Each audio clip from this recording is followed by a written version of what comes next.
Modern data centers generate megawatt-scale thermal energy continuously.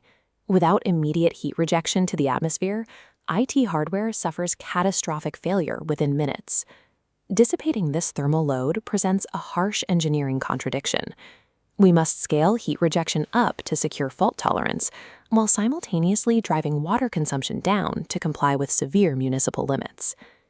This schematic traces the physical heat rejection path.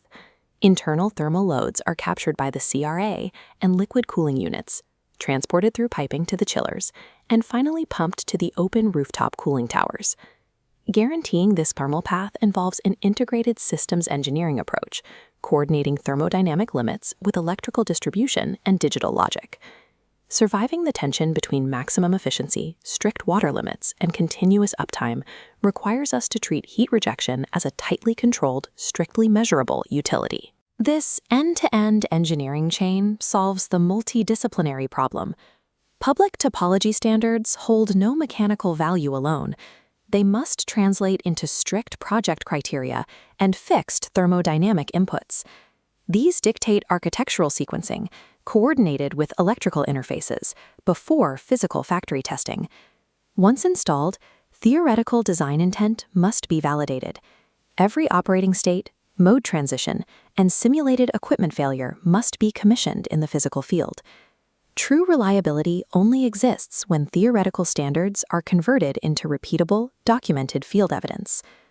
This calculation library defines the system's baseline limits. Rejection duty dictates the total heat moved. Tower approach normalizes performance against extreme inlet wet bulb temperatures. Range and circulating flow establish the minimum hydraulic baseline. Finally, evaporation and blowdown determine the exact volume of makeup water required. Thermal duty cannot be negotiated. These equations strictly limit which physical hardware can physically survive the site's local climate.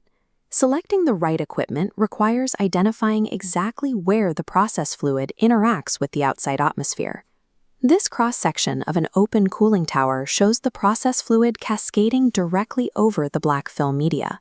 This direct contact achieves the lowest approach temperatures and highest efficiency, but exposes the system to the highest evaporation rates and atmospheric contamination. By contrast, this diagram of a closed-circuit cooler details how the process fluid remains sealed inside the internal coil. A separate spray water loop wets the exterior. This protects the primary process loop from contamination at the cost of added thermal resistance. This diagram of a hybrid adiabatic cooler highlights the internal V-coil, which remains completely dry under normal conditions to prioritize zero water use. The wetted inlet media is only activated for adiabatic assist when dry capacity cannot meet the temperature set point. This matrix compares the compliance trade-offs between these systems, specifically detailing the thermal character and standard compliance rows. Evaporative condensers take a different path entirely, condensing a sealed refrigerant circuit using an open recirculating spray loop. This avoids a separate condenser water loop, but requires specialist refrigerant safety management. There is no perfect hardware. Selecting the physical boundary permanently locks in the project's energy efficiency constraints and its total water footprint. These compliance requirements detail the severe water conservation targets demanded by standards like LEED v4.1 and Greenmark DC 2024. Notice the explicit mandates to achieve a minimum of 10 cycles, alongside strict water usage effectiveness limits. Cycles refers to cycles of concentration, or COC. It is the metric measuring exactly how many times a volume of water can be recirculated before dissolved minerals concentrate to a dangerous level, requiring the water to be flushed and replaced. When a system shifts from 5 cycles of concentration up to 10 cycles, the volume of wastewater, or blowdown, drops dramatically by 56.1%. But an engineering target of COC 10 is hard limited by the physical world. It is restricted by the scaling potential of the site's water chemistry and the corrosion limits of the equipment's metallurgy. Promising a high cycle count to secure a sustainability rating is dangerous, unless that target is supported by rigorous laboratory analysis of the local municipal water source. A mechanically flawless cooling system is entirely useless if its electrical demands destabilize the facility's power grid during an emergency transfer. This chart maps the sequence translating electrical power to thermal output, Advanced drives and EC fans generate harmonics, or THDI, which overheat generator neutrals unless mitigated by active filtering. Additionally, during power transfers, drives must use flying start capabilities to catch spinning fan blades safely. Traditional staged induction motors also carry strict thermal limitations, restricting them to a maximum of 6 starts per hour.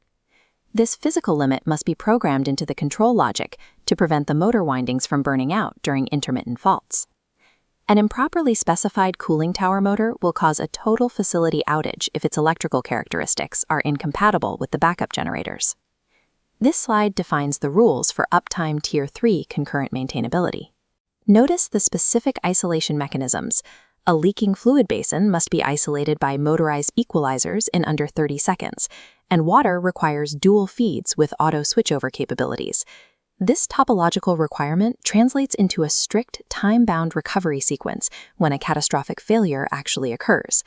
This chart maps the critical recovery timeline, beginning at T0 when safeties timestamp the fault.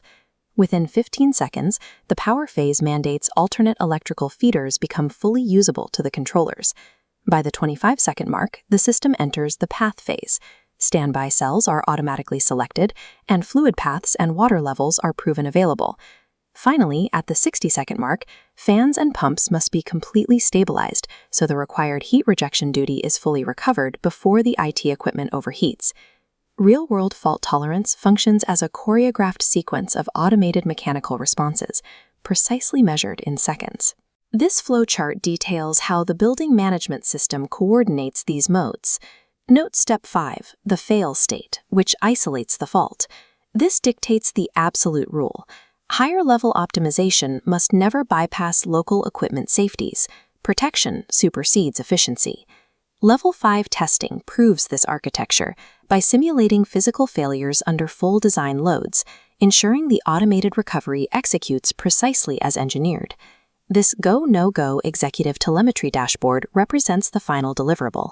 It proves that thermal performance, water quality, and rapid capability metrics are physically verified by field data. For mission-critical facilities, theoretical capacity remains a liability until it is converted into physical evidence on the roof.